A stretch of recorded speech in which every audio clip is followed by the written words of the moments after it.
Welcome to CSEB aspirants. അപ്പോൾ ഇന്ന് നമ്മൾ ഡിസ്കസ് ചെയ്യുന്നത് നമ്മുടെ PYQ സീരീസിൻ്റെ തുടർച്ചയായ ഭാഗമാണ്. 2024-ലെയും 2025-ലെയും ക്വസ്റ്റ്യൻസ് ആണ് ഇപ്പോൾ നമ്മൾ ഡിസ്കസ് ചെയ്തുകൊണ്ടിരിക്കുന്നത് കേട്ടോ. 310 വരെ നമ്മൾ ഡിസ്കസ് ചെയ്തിരുന്നു. ഇനി 311 തൊട്ടാണ് നമ്മൾ ഡിസ്കസ് ചെയ്യുന്നത് കേട്ടോ. അപ്പോൾ 311 തൊട്ടിട്ടുള്ള പുതിയതായിട്ട് കാണുന്ന ആരെങ്കിലും ഉണ്ടെങ്കിൽ നമ്മുടെ പ്ലേലിസ്റ്റ് ഒന്ന് പോയി ചെക്ക് ചെയ്യുക. നമ്മളിതിനു മുമ്പ് ധാരാളം ക്വസ്റ്റ്യൻസ് ഡിസ്കസ് ചെയ്തിട്ടുണ്ട്. സോ ഓരോ ക്വസ്റ്റ്യൻസും നിങ്ങൾ പഠിച്ച് കൺസെപ്റ്റ്സ് മനസ്സിലാക്കി പഠിച്ചു പോരുക കേട്ടോ. 311ാമത്തെ ചോദ്യം, the internal document in a cooperative society containing the rules regarding the running of that society. Options വായിക്കാം.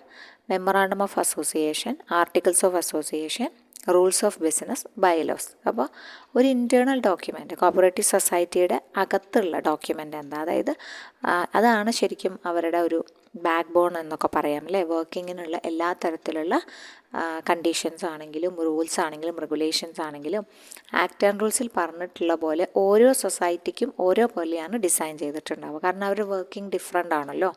അപ്പോൾ കൺസ്യൂമറിൻ്റെ ആയില്ല മാർക്കറ്റിങ്ങിനുണ്ടാവുക. അപ്പോൾ ഓരോരുത്തർക്കും ഓരോ തരത്തിലുള്ള ഓപ്പറേഷൻസ് ആണ് വേണ്ടത്. സോ അതിനനുസൃതമായിട്ടുള്ള ഒരു ബൈലോ ആയിരിക്കും അവർക്ക് സെറ്റ് ചെയ്ത് കൊടുക്കേണ്ടത്. അപ്പോൾ അതാണ് ബൈലോ എന്ന് പറയുന്നത് കേട്ടോ. ഇൻറ്റേർണൽ ഡോക്യുമെൻറ്റ്, കോപ്പറേറ്റീവ് സൊസൈറ്റിയുടെ ഇൻറ്റേർണൽ ഡോക്യുമെൻ്റ് എന്ന് പറഞ്ഞു കഴിഞ്ഞാൽ എന്താണ്, അത് ബൈലോ ആണ്. ഓക്കെ, അപ്പോൾ ഇവിടെ ഉത്തരം നമുക്ക് മാർക്ക് ചെയ്യാം. ബൈലോ എന്നാണ് ഇവിടെ ഉത്തരമായിട്ട് വരിക കേട്ടോ. ഓക്കെ, അടുത്തത്, an individual member of a cooperative society is not allowed to hold more than dash share capital എന്ന് ചോദിച്ചിട്ടുണ്ട്. ഒരു ഇൻഡിവിജ്വൽ മെമ്പർ എത്ര ഷെയർ ക്യാപിറ്റലാണ് കൈവശം വയ്ക്കേണ്ടത് എന്നതിനെക്കുറിച്ച് നമ്മൾ ആക്റ്റിൽ പറയുന്നുണ്ട്. അപ്പോൾ ഇവിടെ പെർസെൻറ്റേജ് ആണ് ചോദിച്ചിട്ടുള്ളത്. ഇവിടെ പെർസെൻറ്റേജ് എന്ന് പറഞ്ഞിട്ടില്ല, പക്ഷേ പെർസെൻറ്റേജ് ആണ് ചോദിച്ചിട്ടുള്ളത് കേട്ടോ.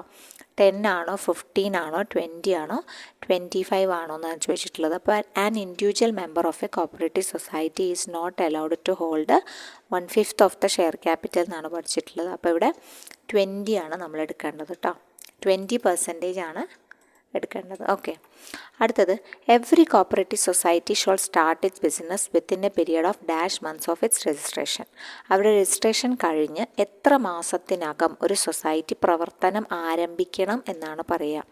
എത്ര നാൾക്കകം പ്രവർത്തനം ആരംഭിക്കണം എന്നാണ് പറയുക. അപ്പോൾ എത്ര നാൾക്കകം പ്രവർത്തനം ആരംഭിക്കണം എന്നാണ് പറയുക, എത്ര മാസത്തിനകം കേട്ടോ. 3 months ആണോ 6 months ആണോ 10 months ആണോ 12 months ആണോ? അപ്പോൾ നമുക്ക് ഉത്തരമായിട്ട് കൊടുക്കാൻ പറ്റുന്ന ഏതാണ്, 6 months ആണ് അല്ലേ. ഒരു സൊസൈറ്റിയുടെ രജിസ്ട്രേഷൻ കഴിഞ്ഞ് 6 മാസ കാലയളവാണ് കൊടുക്കുക. ആ 6 മാസത്തിനകം അവരെന്ത് ചെയ്യണം, കോപ്പറേറ്റീവ് സൊസൈറ്റിയുടെ എന്ത് തുടങ്ങണം, ബിസിനസ് സ്റ്റാർട്ട് ചെയ്യണം അല്ലേ. അപ്പോൾ അതിന് മുമ്പേ, അതായത് രജിസ്ട്രേഷന് കൊടുത്തു കഴിഞ്ഞു, കൊടുക്കുന്നതിന് മുമ്പ് തന്നെ അവരാണ് ഒരു ചീഫ് പ്രൊമോട്ടറെ കണ്ടെത്തണം. ആ ചീഫ് പ്രൊമോട്ടറാണ് രജിസ്ട്രേഷന് ആവശ്യമായ കാര്യങ്ങൾ. ഒരു കൂട്ടം പ്രൊമോട്ടേഴ്സ് ഉണ്ടായിരിക്കും. ആ ഒരു സൊസൈറ്റി വേണം അല്ലെങ്കിൽ ഉണ്ടാക്കണം എന്ന ആഗ്രഹത്തോടു കൂടി മുന്നോട്ട് വന്ന ഒരു കൂട്ടം പ്രൊമോട്ടേഴ്സ് ഉണ്ടായിരിക്കും. അതിലിപ്പോൾ ഒരു 500 പേര് വന്നെങ്കിൽ അവരെല്ലാവരും ഷെയർ ക്യാപിറ്റൽ സ്പോൺസർ ചെയ്യുമോ അല്ലെങ്കിൽ കൊടുക്കുമോ? ഇല്ല. കുറച്ച് പേര് മാത്രം, ചിലപ്പോൾ 250 പേര് മാത്രമേ എന്ത് ചെയ്തിട്ടുള്ളൂ, ഫണ്ട് റേസ് ചെയ്യാനുണ്ടാവുള്ളൂ. അപ്പോൾ അവരാണ് ഒറിജിനൽ പ്രൊമോട്ടേഴ്സ് എന്ന് പറഞ്ഞു കഴിഞ്ഞാൽ. എല്ലാവരും ഈ ഒരു കാര്യത്തിന് വേണ്ടി ചിലപ്പോൾ ഒരു വലിയൊരു യോഗം കൂടിയിട്ടുണ്ടാവും. അതിൽ 500 പേര് പങ്കെടുത്തിട്ടുണ്ടാവും. പക്ഷെ ആരാണോ ആക്ച്വൽ കോൺട്രിബ്യൂട്ടേഴ്സ്, അപ്പോൾ അവർ മാത്രമാണ് പ്രൊമോട്ടേഴ്സ് എന്ന പേരിൽ അറിയപ്പെടുന്നത് കേട്ടോ. അപ്പോൾ അങ്ങനെ ക്വസ്റ്റ്യൻസ് കാണാറുണ്ട്. പ്രൊമോട്ടേഴ്സ് എന്ന് പറഞ്ഞു കഴിഞ്ഞാൽ ആക്ച്വലി ഷെയർ ക്യാപിറ്റൽ കൊടുത്ത് അതിൻ്റെ ഭാഗമായവർ മാത്രമാണ്. അതായത് അതിന് മുമ്പേ ഉള്ള യോഗത്തിൽ ആര് കൂടി ആലോചിച്ചു അതിനെക്കുറിച്ചൊന്നും പ്രസക്തിയില്ല. ഇത് കൊടുത്തു കഴിഞ്ഞ് ഷെയർ ക്യാപിറ്റൽ കൊടുത്താൽ മാത്രമേ എന്താവുള്ളൂ, അതിൻ്റെ ഭാഗമാവുള്ളൂ. അപ്പോൾ അത് ഓരോ മെമ്പേഴ്സിൽ നിന്നും പിരിക്കുന്നതും ഈ ഷെയർ ക്യാപിറ്റൽ പിരിക്കുന്നതും അതുപോലെ തന്നെ ഒരു DCBയിൽ അടയ്ക്കാം, അല്ലെങ്കിൽ പോസ്റ്റ് ഓഫീസ് അക്കൗണ്ടിൽ അടയ്ക്കാം, ഏതെങ്കിലും ഒരു അംഗീകൃത ബാങ്ക്. ഇപ്പോൾ കേരള ബാങ്കിലാണ്, അപ്പോൾ അക്കൗണ്ട് ഉണ്ടാവും. അപ്പം അപ്പെക്സ് ബാങ്കിൽ അടയ്ക്കാം. അപ്പോൾ എവിടെയാണോ വേണ്ടത് അതിനനുസൃതമായിട്ട് അവർ ഏത് ടയറിലാണ് അവർ വർക്ക് ചെയ്യുന്നത്, അപ്പോൾ അതിനനുസൃതമായിട്ടുള്ളൊരു സ്ഥലം ഈ ചീഫ് പ്രൊമോട്ടറാണ് അത് കളക്ട് ചെയ്യുന്നതും അടയ്ക്കുന്നതും. ഓക്കെ, എന്നിട്ട് പിന്നെ 6 മാസത്തിനകം രജിസ്ട്രേഷൻ സർട്ടിഫിക്കറ്റ് ലഭിച്ചു കഴിഞ്ഞാൽ 6 മാസത്തിനകം എന്ത് ചെയ്യണം, ഒരു ബിസിനസ് സ്റ്റാർട്ട് ചെയ്യണമെന്നാണ് പറയുന്നത് കേട്ടോ. അടുത്ത question, cheque bearing not negotiable is as per section dash. ഏത് ഇതിലാണ് നോട്ട് നെഗോഷ്യബിൾ എന്നതിനെക്കുറിച്ച് മെൻഷൻ ചെയ്തിട്ടുള്ളതെന്നാണ് ചോദിച്ചിട്ടുള്ളത്. 130 126 120 140 എന്ന് ചോദിച്ചിട്ടുണ്ട്. അപ്പം നോട്ട് നെഗോഷ്യബിൾ ക്രോസിംഗ് എന്നതിനെക്കുറിച്ച് പ്രതിപാദിക്കുന്നത് എവിടെയാണ്? സെക്ഷൻ 130 കേട്ടോ. NA ആക്ടിൻ്റെ 130 നോട്ട് നെഗോഷ്യബിൾ ക്രോസിങ്ങിനെ കുറിച്ച് പറയുന്നത്. 126 120 140 അതൊന്നും അത്ര ഇമ്പോർട്ടൻ്റ് ആയിട്ട് വരുന്നതല്ല. ഇവിടെ ഇമ്പോർട്ടൻ്റ് ആയിട്ട് വരുന്നത് ജനറൽ ക്രോസിങ്ങും സ്പെഷ്യൽ ക്രോസിങ്ങും ആണ്. 123 ജനറൽ ക്രോസിങ് വരിക, സ്പെഷ്യൽ ക്രോസിങ് വരിക 124. പിന്നെ ഇമ്പോർട്ടൻ്റ് ആയിട്ടുള്ളതാണ് ഒരു 130 നോട്ട് നെഗോഷ്യബിൾ ക്രോസിങ് ഇമ്പോർട്ടൻ്റ് ആണ്. അതുപോലെ തന്നെ 131 ഇമ്പോർട്ടൻ്റ് ആണ് കേട്ടോ.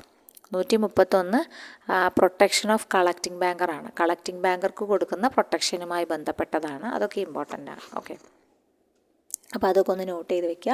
അപ്പം നമ്മളിപ്പോൾ ഏതൊക്കെയാണ് പറഞ്ഞത്? 123 പറഞ്ഞു ജനറൽ ക്രോസിംഗ്, 124 സ്പെഷ്യൽ ക്രോസിംഗ് പറഞ്ഞു, പിന്നെ 127 double crossing, payment of cheque crossed, അതായത് 2 പ്രാവശ്യം, സ്പെഷ്യലി മോർ ദാൻ വൺസ്, ഒന്നിലേറെ ഘട്ടം, അതാണ് ഡബിൾ ക്രോസിംഗ് എന്ന് പറയുക. 127 കേട്ടോ ഡബിൾ ക്രോസിംഗ് എന്നത്. 127 ഒന്ന് ഓർത്ത് വെച്ചോളൂ. 130 ഇപ്പോൾ ചോദിച്ച നോട്ട് നെഗോഷ്യബിൾ ക്രോസിംഗ് വരുന്നത്. 131 പറഞ്ഞിട്ടുള്ളത് പ്രൊട്ടക്ഷൻ ഓഫ് കളക്റ്റിംഗ് ബാങ്കറാണ്. പ്രൊട്ടക്ഷൻ ഓഫ് കളക്റ്റിംഗ് ബാങ്കറാണ് 131 പറഞ്ഞിട്ടുള്ളത്. പിന്നെ അതുപോലെ തന്നെ ചെക്ക് ഡിസോണറുമായി ബന്ധപ്പെട്ടിട്ട്, ഇൻസഫീഷ്യൻറ്റ് ഫണ്ട് ആയിക്കഴിഞ്ഞാൽ ചെക്ക് ഡിസോണർ ആവും അല്ലേ? നമ്മൾ ചെക്ക് കൊടുത്തു പക്ഷേ അക്കൗണ്ടിൽ പൈസ ഇല്ല, അങ്ങനെയാണെങ്കിൽ ചെക്ക് മടങ്ങി വരും. അപ്പോൾ അതൊരു ഒഫൻസാണ്. അപ്പോൾ അതിനെക്കുറിച്ച് പറയുന്നതാണ് 138 കേട്ടോ. അപ്പോൾ NA ആക്ടിലെ സെക്ഷൻ 138 ഇമ്പോർട്ടൻ്റ് ആണ്. Dishonour of cheques for insufficiency of fund കേട്ടോ. അപ്പോൾ അതും ഇമ്പോർട്ടൻ്റ് ആണ് 138. ഓക്കെ, അപ്പോൾ അതൊക്കെ ഈ ഒരു ഭാഗത്ത് ഇമ്പോർട്ടൻ്റ് ആയി നിൽക്കുന്നതാണ്. അടുത്ത ക്വസ്റ്റ്യൻ വന്നിട്ട് dash is considered as the world's oldest central bank. ലോകത്തിലെ തന്നെ പുരാതനമായ സെൻട്രൽ ബാങ്ക് ഏതാണെന്നാണ് ചോദിച്ചിട്ടുള്ളത്. സെൻട്രൽ ബാങ്ക് വേൾഡ് ബാങ്കുകളാണ്. അപ്പോൾ അത് ബാങ്ക് ഓഫ് ഇംഗ്ലണ്ട് ആണോ, സെൻട്രൽ ബാങ്ക് ഓഫ് അമേരിക്കയാണോ, റിക്സ് ബാങ്ക് ആണോ, പീപ്പിൾസ് ബാങ്ക് ഓഫ് ചൈന, ഏതാണ് ഏറ്റവും പഴയ പുരാതനമായിട്ടുള്ള സെൻട്രൽ ബാങ്ക് എന്ന് പറഞ്ഞു കഴിഞ്ഞാൽ അതാണ് ചോദ്യം വന്നിട്ടുള്ളത്. അപ്പം നമുക്കറിയാം വളരെ പുരാതനമായ ബാങ്ക് തന്നെ ആണ് പുരാതനമായ സെൻട്രൽ ബാങ്ക്, റിക്സ് ബാങ്ക് ആണ് കേട്ടോ. ഓക്കെ, റിക്സ് ബാങ്ക് ആണ് ഓൾഡസ്റ്റ് സെൻട്രൽ ബാങ്ക് എന്ന് അറിയപ്പെടുന്നത്. അടുത്ത question, A specific cash management solution results in which of the following. A scientific കേട്ടോ, സ്പെസിഫിക് അല്ല, A scientific cash management solution result ചെയ്യുന്നത് താഴെ കൊടുത്തിട്ടുള്ളത് ഏതാണ്? സിഗ്നിഫിക്കൻ്റ് ആയിട്ടുള്ള സേവിങ് ഇൻ ടൈം, അതുപോലെ decrease in interest cost, greater accounting accuracy, all of the above. ഈ scientific ആയിട്ടുള്ള ക്യാഷ് മാനേജ്മെൻറ്റ് സൊല്യൂഷനുമായി ബന്ധപ്പെട്ടിട്ട് താഴെ കൊടുത്തിട്ടുള്ളത് ഏതാണെന്നാണ്. അപ്പോൾ ഇതെല്ലാം സിഗ്നിഫിക്കൻ്റ് സേവിങ് ഇൻ ടൈം ഉണ്ടാവും, അതുപോലെ ഇൻട്രസ്റ്റ് കോസ്റ്റ് കുറയും, അക്കൗണ്ടിങ് ആക്യുറസി കുറച്ചും കൂടി മികച്ചതാവും. അപ്പോൾ ഇതെല്ലാം ഈ സയൻറ്റിഫിക് ക്യാഷ് മാനേജ്മെൻറ്റ് സൊല്യൂഷൻ്റെ കാരണം സംഭവിക്കുന്ന കാര്യങ്ങളാണ്. അപ്പോൾ ആൾ ഓഫ് ദി എബോ ആണ് ഇവിടെ ഉത്തരമായിട്ട് വരിക കേട്ടോ. അടുത്ത ക്വസ്റ്റ്യൻ, സെക്ഷൻ 131. അപ്പോൾ നമ്മൾ ഡിസ്കസ് ചെയ്തതാണ് നേരത്തെ, എന്നാലും ഒന്നും കൂടി പറയാം. Section 131 of the negotiable instrument act extends protection to the. ആർക്ക് പ്രൊട്ടക്ഷൻ കൊടുക്കുന്ന കാര്യമാണ് സെക്ഷൻ 131 പറയുന്നത് എന്നാണ് ചോദിച്ചിട്ടുള്ളത് കേട്ടോ. സെക്ഷൻ 131 ആർക്ക് പ്രൊട്ടക്ഷൻ കൊടുക്കുന്ന കാര്യമാണ് പറയുന്നത്, ആർക്കാണ് പ്രാധാന്യം കൊടുക്കുന്നത്? കളക്റ്റിംഗ് ബാങ്കർക്കാണോ, പേയിങ് ബാങ്കർക്കാണോ, ഡ്രോയി ബാങ്കിനാണോ, നെഗോഷിയേറ്റിംഗ് ബാങ്കിനാണോ എന്നാണ് ചോദിച്ചിട്ടുള്ളത്. ഓക്കെ, അപ്പോൾ ഇവിടെ ഉത്തരമായിട്ട് വരിക കളക്റ്റിംഗ് ബാങ്ക് ആണ് കേട്ടോ. സെക്ഷൻ 131 പറയണത് നെഗോഷ്യബിൾ ഇൻസ്ട്രുമെൻ്റ് ആക്ട് സെക്ഷൻ 131 പറയണത് protection to the collecting banker എന്നതാണ്. ഓക്കെ, അപ്പോൾ നമുക്ക് ഈ ബാങ്കറും അല്ലെങ്കിൽ പേയിങ് ബാങ്കറും കളക്റ്റിംഗ് ബാങ്കറും ആരാണ്? പൊതുവേ ഇങ്ങനെ തിരിഞ്ഞു പോണ സംഭവമാണ്. അപ്പം അറിയാത്ത കുറച്ച് കുട്ടികളുണ്ടാവും. അറിയുന്നവരാണെങ്കിൽ നിങ്ങൾക്കറിയുന്ന കാര്യമാണ്. പക്ഷെ അറിയാത്ത കുട്ടികൾ പേയിങ് ബാങ്കർ ആരാണ്, കളക്റ്റിംഗ് ബാങ്കർ ആരാണ്, അതിനെക്കുറിച്ചിട്ട് നമുക്ക് ജസ്റ്റ് ഒന്ന് പറയാം. ഈ ഒരു കൺസെപ്റ്റ് മനസ്സിലാക്കി വെക്കാം കേട്ടോ. ഇപ്പം എ എന്നൊരു വ്യക്തി ഒരു 10,000 രൂപയുടെ ചെക്ക് ബിക്ക് കൈമാറുകയാണ് കേട്ടോ. ഓക്കെ, അപ്പോൾ എക്ക് ഒരു ബാങ്ക് ഉണ്ടാവും. ഏതെങ്കിലും ഒരു ബാങ്ക്, HDFC ബാങ്കോ അല്ലെങ്കിൽ കാനറ ബാങ്കോ ഏതെങ്കിലും ഒരു ബാങ്ക്, എക്ക് ഒരു ബാങ്ക് ഉണ്ടായിരിക്കും അല്ലേ. അതുപോലെ ബിക്കും ഒരു ബാങ്ക് ഉണ്ടായിരിക്കും. അപ്പോൾ എയുടെ ബാങ്ക് ഇപ്പോൾ HDFC ബാങ്ക് ആണെന്ന് കരുതുക, ബിയുടെ ബാങ്ക് ആക്സിസ് ബാങ്ക് ആണെന്ന് കരുതുക. ഓക്കെ, രണ്ട് കൂട്ടർക്കും ബാങ്ക് എന്തായാലും ഉണ്ടാവുമല്ലോ. അപ്പോൾ എയുടെ ബാങ്ക് HDFC ബാങ്കാണ്. അപ്പോൾ ഈ ബിക്കാണല്ലോ ചെക്ക് കൊടുത്തത് അല്ലേ. എ ഒരു 10,000 രൂപയുടെ ചെക്ക് ആർക്ക് കൊടുത്തു? ബിക്ക് കൊടുത്തു. അപ്പോൾ ബി ആണ് അത് നേരെ ആക്സിസ് ബാങ്കിൻ്റെ അടുത്ത് കൊണ്ടുപോയി പറയുകയാണ്, ആക്സിസ് ബാങ്കിനോട് പറയുകയാണ് എനിക്കിങ്ങനെ ഒരു ചെക്ക് കിട്ടിയിട്ടുണ്ട്, അത് മാറിത്തരണം എന്ന് പറയും അല്ലേ. ആക്സിസ് ബാങ്ക് അല്ലേ, അവരുടെ സ്റ്റാറ്റ്യൂട്ടറി ഡ്യൂട്ടിയാണല്ലോ അത് മാറ്റിത്തരിക അല്ലേ. HDFC ബാങ്കിൽ നിന്നും പണം വാങ്ങിയിട്ട് ബിയുടെ അക്കൗണ്ടിൽ ക്രെഡിറ്റ് ചെയ്യേണ്ടത് ആരുടെ സ്റ്റാറ്റ്യൂട്ടറി ഒബ്ലിഗേഷനാണ്? ആക്സിസ് ബാങ്കിൻ്റെ അല്ലേ. ആക്സിസ് ബാങ്കിനാണല്ലോ കസ്റ്റമർ കൊണ്ടു കൊടുത്തത് മാറ്റിത്തരൂ എന്ന് പറഞ്ഞിട്ട്. ഓക്കെ, അപ്പോൾ ബി ആണ് ഈ ചെക്ക് ആക്സിസ് ബാങ്കിൽ സമർപ്പിക്കുന്നത്. ആക്സിസ് ബാങ്കിൽ ഇത് സമർപ്പിക്കുന്നു. അപ്പോൾ ആക്സിസ് ബാങ്കിൻ്റെ സ്റ്റാറ്റ്യൂട്ടറി ഡ്യൂട്ടിയാണ് HDFC ബാങ്കിൽ നിന്നും പൈസ കളക്ട് ചെയ്തിട്ട് ബിയുടെ അക്കൗണ്ടിൽ ക്രെഡിറ്റ് ചെയ്യണം എന്നത്. ഓക്കെ, അത് ക്ലിയർ അല്ലേ അതുവരെ? അപ്പോൾ HDFC ബാങ്ക് ആരാണ്? HDFC ബാങ്കിലേക്ക് ഈ ഒരു ആക്സിസ് ബാങ്ക് HDFC ബാങ്കിനെ സമീപിക്കുകയാണ് അല്ലേ. ആക്സിസ് ബാങ്ക് സമീപിക്കുമ്പോൾ HDFC ബാങ്ക് എന്താ ചെയ്യുന്നത്? Pay the money to Axis ബാങ്കിന് പൈസ കൊടുക്കുന്നു. അതാണ് ഇവിടെ ഈ HDFC ബാങ്കിൻ്റെ ദൗത്യം എന്ന് പറഞ്ഞു കഴിഞ്ഞാൽ. ആക്സിസ് ബാങ്ക് വന്ന് ചോദിക്കുകയാണ്, അങ്ങനെ ആക്സിസ് ബാങ്ക് HDFC ബാങ്കിൻ്റെ ചെക്കാണ് ഇയാൾ കൊടുത്തിട്ടുള്ളത് അല്ലേ. HDFC ബാങ്കിൻ്റെ ചെക്ക് കിട്ടിയിട്ടുണ്ട് എൻ്റെ അങ്ങനെ ഒരു കസ്റ്റമർക്ക്. സോ ഇയാളുടെ അക്കൗണ്ടിൽ നിന്നും പണത്തിൻ്റെ കാര്യം ചോദിക്കും അല്ലേ. പണം ഉണ്ടോ, അല്ലെങ്കിൽ പണം ക്രെഡിറ്റ് ചെയ്യണം, തിരിച്ചു കൊടുക്കണം ഇയാൾക്ക്. HDFC ബാങ്കിൻ്റെ ചെക്ക് കൊടുത്തിട്ട് അവർക്ക് പൈസ കിട്ടണം എന്ന് പറയും. അപ്പോൾ ഇവിടെ HDFC ബാങ്കാണ് ഇവിടെ പേയിങ് ബാങ്കർ എന്ന് പറഞ്ഞു കഴിഞ്ഞാൽ. ഓക്കെ, ഇവിടെ പേയിങ് ബാങ്കർ ആരാണ്? HDFC ബാങ്കറാണ്. ഇവിടെ കളക്റ്റിംഗ് ബാങ്കർ ആരാണ്? ആക്സിസ് ബാങ്കാണ് കളക്റ്റിംഗ് ബാങ്കർ. തൻ്റെ സ്വന്തം കസ്റ്റമർക്ക് വേണ്ടിയിട്ട് പൈസ കളക്ട് ചെയ്യാൻ പോകുന്ന ആളാണ് കളക്റ്റിംഗ് ബാങ്കർ. തൻ്റെ സ്വന്തം കസ്റ്റമർക്ക് വേണ്ടിയിട്ട് കസ്റ്റമർ ആവശ്യപ്പെടുന്ന ബാങ്കിൻ്റെ ചെക്കുമായി മറ്റേ ബാങ്കിൽ പോയിട്ട് അത് മാറി ഈ കസ്റ്റമർക്ക് ക്രെഡിറ്റ് ചെയ്ത് കൊടുക്കണം. അതാണ് ഇവിടെ ഒരു കളക്റ്റിംഗ് ബാങ്കറുടെ ജോലി എന്ന് പറഞ്ഞു കഴിഞ്ഞാൽ. അപ്പോൾ ഇവിടെ HDFC ബാങ്ക് പേയിങ് ബാങ്കർ ആകുന്നു, ആക്സിസ് ബാങ്ക് ആരാകുന്നു? കളക്റ്റിംഗ് ബാങ്കർ ആകുന്നു. ഓക്കെ, അതാണ് ഈ ഒരു കൺസെപ്റ്റ് എന്ന് പറഞ്ഞു കഴിഞ്ഞാൽ. അപ്പോൾ സെക്ഷൻ 131 നെഗോഷ്യബിൾ ഇൻസ്ട്രുമെൻ്റ് ആക്ടിന് പറയുന്നത് കളക്റ്റിംഗ് ബാങ്കറുടെ പ്രൊട്ടക്ഷനെ കുറിച്ചാണ്. അപ്പോൾ നമ്മുടെ എക്സാമ്പിൾ വെച്ച് പറയുകയാണെങ്കിൽ ആക്സിസ് ബാങ്കിൻ്റെ പ്രൊട്ടക്ഷനെ കുറിച്ചിട്ടാണ് 131 പറയുന്നത് അല്ലേ. അപ്പോൾ non liability of A bank receiving payment of cheque, അതാണ് ഇവിടെ പറയുന്നത്. അതായത് ഇപ്പം എന്തെങ്കിലും ചെക്ക് വാങ്ങുമ്പം എന്തെങ്കിലും ഒരു പ്രശ്നം ഉണ്ടായാൽ അവരുടെ നോൺ ലയബിലിറ്റിയെ കുറിച്ച് പറയുന്നതാണ് സെക്ഷൻ. അവർക്കൊരു പ്രൊട്ടക്ഷൻ കൊടുക്കുക. ഇപ്പോൾ ഒരു കളവ് കിട്ടിയതാണോ ഒന്നും അറിയില്ലല്ലോ, ചെക്ക് കള്ളത്തരത്തിലൂടെ നേടിയതാണോ ഇനി കളഞ്ഞു കിട്ടിയതാണോ, അപ്പം എങ്ങനെ വേണമെങ്കിലും ഇവർക്ക് അബദ്ധം പണയാം. അപ്പോൾ അതുകൊണ്ട് തന്നെ അതിന് കൊടുക്കുന്ന സ്റ്റാറ്റ്യൂട്ടറി പ്രൊട്ടക്ഷൻ കൊടുക്കുന്നത് കളക്റ്റിംഗ് ബാങ്കർക്ക് കൊടുക്കുന്നതാണ് എന്തു പറയുന്നത്, ഈ സെക്ഷൻ 131 പ്രകാരം പറയുന്നത് കേട്ടോ. ഓക്കെ, അപ്പോൾ നമുക്ക് അടുത്ത ചോദ്യത്തിലേക്ക് കിടക്കാം. അപ്പോൾ ഇതുവരെ പറഞ്ഞത് നിങ്ങൾക്ക് ക്ലിയർ ആയി എന്ന് വിചാരിക്കുന്നു. അപ്പോൾ നമ്മുടെ മോഡൽ എക്സാമിൻ്റെ കാര്യം ആരും മറക്കരുത്, ചെയ്തു നോക്കാൻ താല്പര്യമുള്ളവരുണ്ടെങ്കിൽ നമ്മുടെ ചാനലിൽ വാട്സപ്പ് ചെയ്യുക. 100 രൂപയുള്ളൂ കേട്ടോ. 20 സെറ്റ് ക്വസ്റ്റ്യൻ പേപ്പറാണ് നിങ്ങൾക്ക് ആദ്യം ഓൺലൈനായിട്ട് ചെയ്തു നോക്കാം. അത് കഴിഞ്ഞ് തൊട്ട് തന്നെ നിങ്ങൾക്ക് PDF-ഉം അവൈലബിൾ ആണ്. അപ്പോൾ നിങ്ങൾക്ക് അത് വായിച്ച് പഠിക്കുകയും ചെയ്യാം. പിന്നെ നമ്മൾ കോപ്പറേറ്റീവ് കോഴ്സ് വിശദമായിട്ട് കോപ്പറേറ്റീവ് കോഴ്സ് മാത്രമായിട്ട് എടുക്കുന്നുണ്ട്. കോപ്പറേറ്റീവ് ലോയുടെ കോഴ്സ് കേട്ടോ.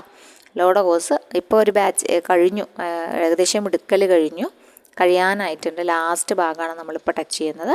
പക്ഷേ നിങ്ങൾക്ക് എപ്പോൾ വേണമെങ്കിലും അതെല്ലാം അവിടെ ഓൾറെഡി അവൈലബിൾ ആണ്. എപ്പോൾ വേണമെങ്കിലും കോപ്പറേറ്റീവിലോ ബുദ്ധിമുട്ടുണ്ട് പഠിച്ചെടുക്കാൻ പറ്റുമോ എന്ന് ആശങ്കയുള്ള കുട്ടികളൊക്കെ ഉണ്ടാവുമല്ലോ. അപ്പോൾ അവർക്ക് എന്ത് ചെയ്യാം, എപ്പോൾ വേണമെങ്കിലും കോഴ്സിൽ ജോയിൻ ചെയ്യാം. 500 രൂപയാണ് കേട്ടോ കോഴ്സ് ഫീ വരുന്നത്. ആ കോഴ്സ് എടുക്കുകയാണെങ്കിൽ നമുക്ക് ഇതെല്ലാം, അതായത് നമ്മുടെ മോഡൽ എക്സാം ആയിക്കോട്ടെ, 50 സെറ്റ് മോഡൽ എക്സാമാണ് അവർക്ക് പ്രൊവൈഡ് ചെയ്യുന്നത് കേട്ടോ. അതിൽ 20 സെറ്റാണ് നമ്മൾ 100-ന് കൊടുക്കുന്നത്.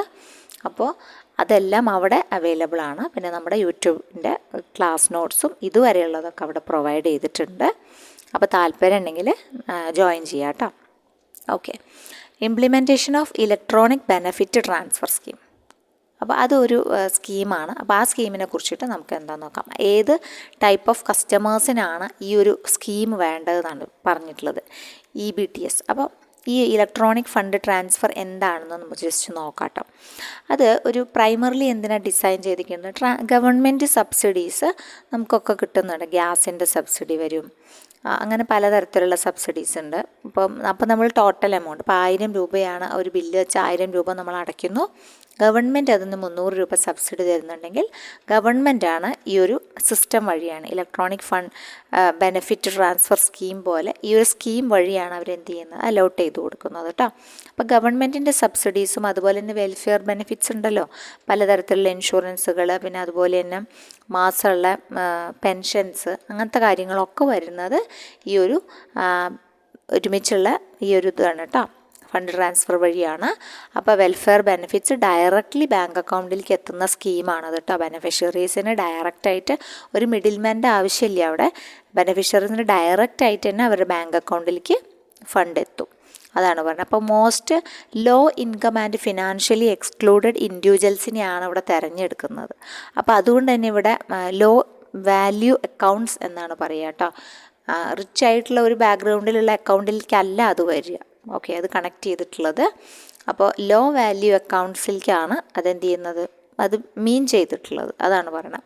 പെൻഷനേഴ്സ് ഓൺലി ആണോ, ഹൈ നെറ്റ്വർത്ത് ഇൻഡിവിജ്വൽസ് ആണോ, ഡിസേബിൾഡ് പേഴ്സൺസ് ആണോ, ലോ വാല്യൂ. അപ്പോൾ ലോ വാല്യൂ അക്കൗണ്ട്സ് ആണ് ഇവർ കൊടുക്കുന്നത്. അതിൽ എല്ലാവരും ഉണ്ടാവും, പെൻഷനേഴ്സ് ഉണ്ടാവാം, ഡിസേബിൾഡ് പേഴ്സൺസ് ഉണ്ടാവാം, അതേഴ്സും ഉണ്ടാവാം അല്ലേ.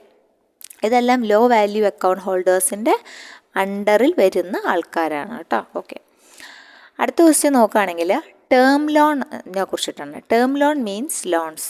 ടേം ലോൺസിൻ്റെ പിന്നെ ഫീച്ചേഴ്സാണ് എഴുതിയിട്ടുള്ളത്.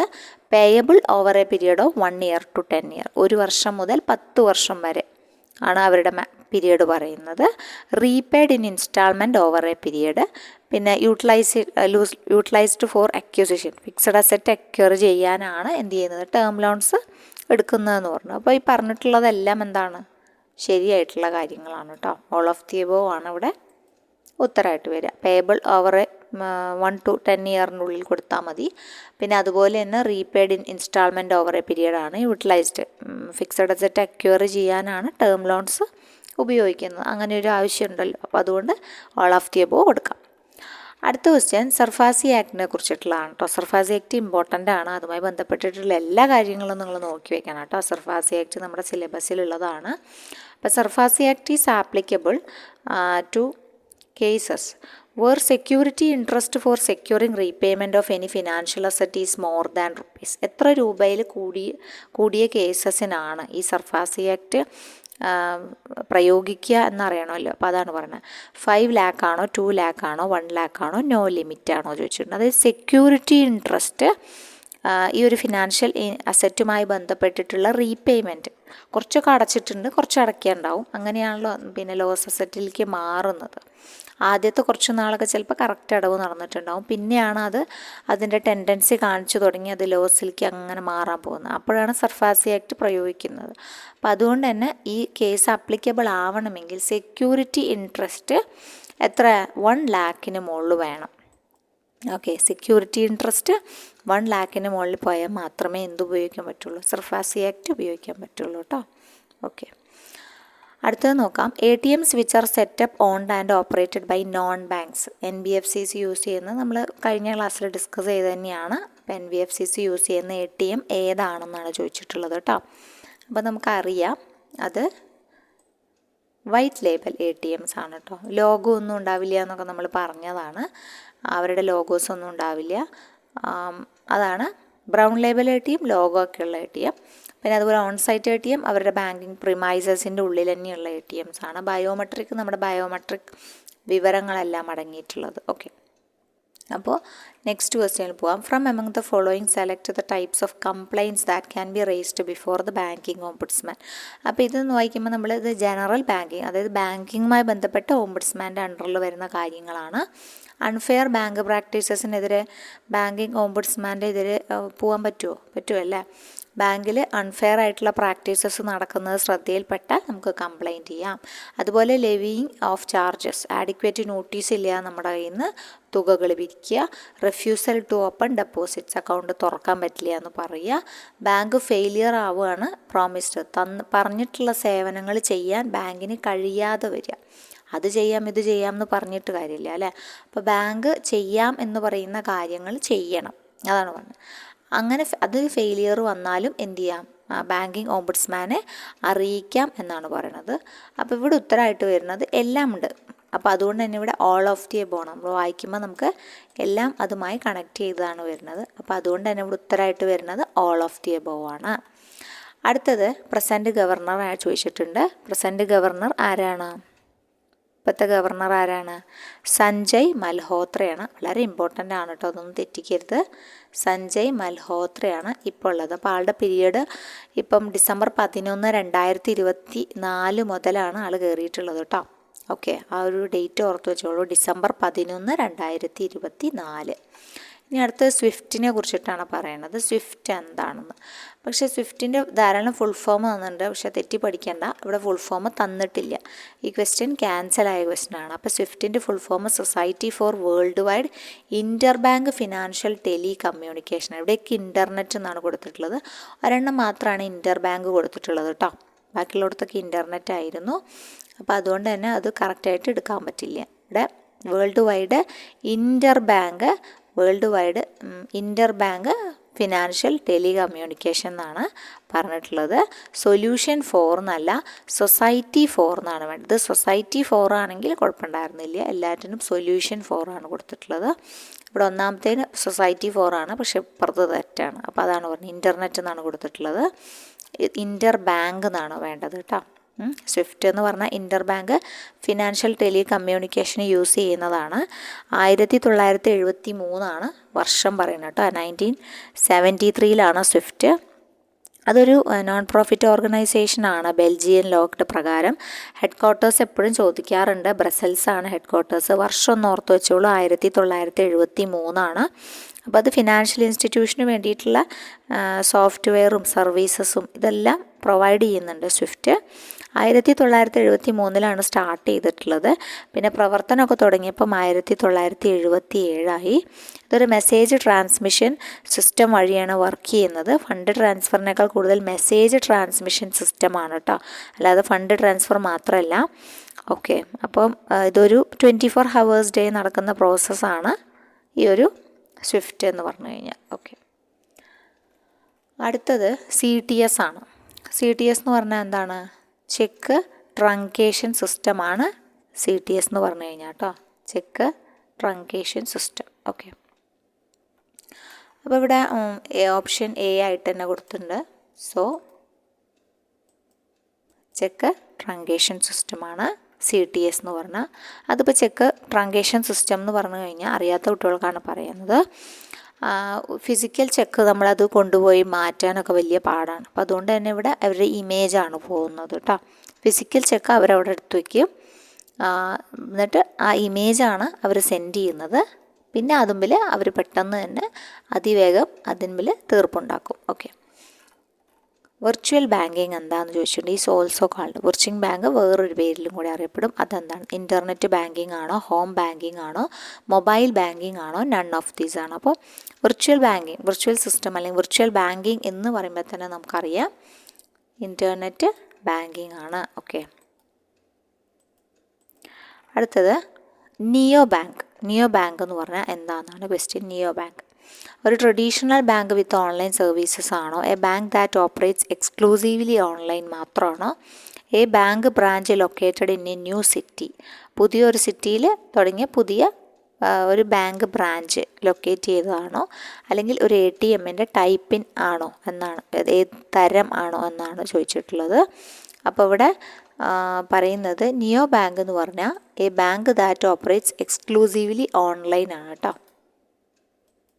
ഓൺലൈനിലാണ് അതിൻ്റെ പ്രവർത്തനങ്ങളൊക്കെ വരുന്നത്. സോ അതാണ് നിയോ ബാങ്ക് എന്ന് പറഞ്ഞാൽ. ഓക്കെ, അടുത്തത്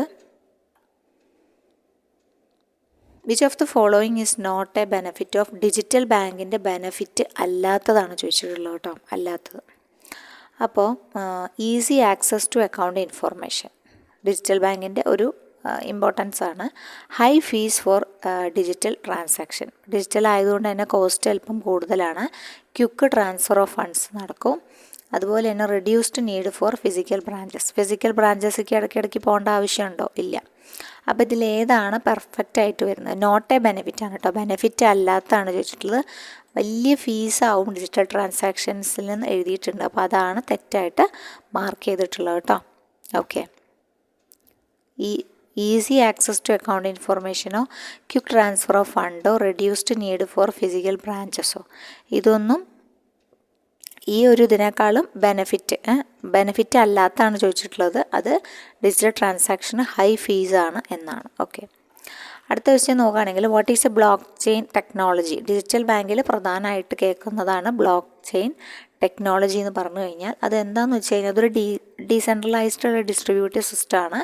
digital ledger used to record transactions across many computers so that the records cannot be altered. പെട്ടെന്ന് മാറ്റാനൊന്നും പറ്റില്ല. ഇതൊരു കോർ ടെക്നോളജിയാണ്. ബിറ്റ് കോയിനൊക്കെ പോലെ ഉപയോഗിക്കുന്ന പോലെ ഒരു കോർ ടെക്നോളജിയാണ് എന്ന് മാത്രം ഇപ്പോൾ തൽക്കാലം ബ്ലോക്ക് ചെയിനുമായി ബന്ധപ്പെട്ട് ഓർത്തിരിക്കുക. ബ്ലോക്ക് ചെയിൻ ടെക്നോളജി ഡിജിറ്റൽ ബാങ്കിനെ കുറിച്ച് പറയുകയാണെങ്കിൽ അതൊരു ഡീസെൻട്രലൈസ്ഡ് ഡിജിറ്റൽ ലെഡ്ജർ ടെക്നോളജിയാണ് കേട്ടോ. സെൻട്രലൈസ്ഡ് ഒന്നുമല്ല, ഡീസെൻട്രലൈസ്ഡ് ആണ്. ഓക്കെ, അടുത്ത question what is the full form of UPI? Common digital payment method in India. അവരുടെ ഫുൾ ഫോമാണ് ചോദിച്ചിട്ടുള്ളത്. യൂണിഫൈഡ് പേയ്മെൻറ്റ് ഇൻ്റർഫേസ് ആണ്. ഓക്കെ, ഫുൾ ഫോമായിട്ട് വരും. Next, what is A chat bot in the contest of? ഈ ബാങ്കിങ്ങിൽ chat bot എന്ന് പറഞ്ഞാൽ ആരാന്നാണ് കേട്ടോ. ഈ ബാങ്കിങ്ങിൻ്റെ കൺസെപ്റ്റിൽ ചാറ്റ് ബോട്ട് എന്ന് പറഞ്ഞു കഴിഞ്ഞാൽ നോർമൽ ജനറൽ കൺസെപ്റ്റ് പറഞ്ഞാൽ മതി. അപ്പോൾ ചാറ്റ് ബോട്ടിൻ്റെ സോഫ്റ്റ്വെയർ ദാറ്റ് കൺവേഴ്സസ് വിത്ത് യൂസേഴ്സ് ആണോ, റോബോട്ട് ദാറ്റ് അസിസ്റ്റ് ബാങ്ക് ആണോ, ഒരു മാൽവെയറിൻ്റെ തരമാണോ, ഫിസിക്കൽ അസിസ്റ്റൻസ് ബ്രാഞ്ചസിൽ ഉണ്ടായിരിക്കും? ഏതാണ് ഈ ചാറ്റ് ബോട്ട്? ഇപ്പോൾ ചാറ്റ് ബോട്ട് എന്ന് പറഞ്ഞു കഴിഞ്ഞാൽ അതൊരു സോഫ്റ്റ്വെയർ ആണ് അല്ലേ. ഒരു സോഫ്റ്റ്വെയർ ദാറ്റ് കോൺട്രാവിൻസ് ദിസ് യൂസേഴ്സുമായിട്ടുള്ള സംബന്ധിച്ചിട്ടുള്ള ഒരു സോഫ്റ്റ്വെയർ ആണ് എന്ത് ഈ ഒരു ചാറ്റ് ബോട്ട് എന്ന് പറഞ്ഞതുകൊണ്ട് ഉദ്ദേശിക്കുന്നത്. ഓക്കെ, പിന്നെ which technology is being integrated with e banking to enhance? കസ്റ്റമറുടെ എക്സ്പീരിയൻസ് കൂട്ടാൻ വേണ്ടിയിട്ട് ഏത് ടെക്നോളജിയാണ് ഇ ബാങ്കിങ്ങുമായി ഇൻ്റഗ്രേറ്റ് ചെയ്ത് നടപ്പിലാക്കാൻ പോകുന്നതെന്നാണ്. ഓക്കെ, അപ്പോൾ വിർച്വൽ റിയാലിറ്റി ആണോ, ഓഗ്മെൻറ്റ് റിയാലിറ്റി ആണോ, ആർട്ടിഫിഷ്യൽ ഇൻ്റലിജൻസ് ആണോ, ഓൾ ഓഫ് ദി എബവ് ആണോ ആൻസറായിട്ട് വരിക എന്നതാണ് കേട്ടോ. അപ്പോൾ ഓൾ ഓഫ് ദി എബവ് ആണ് ഉത്തരമായിട്ട് വരിക.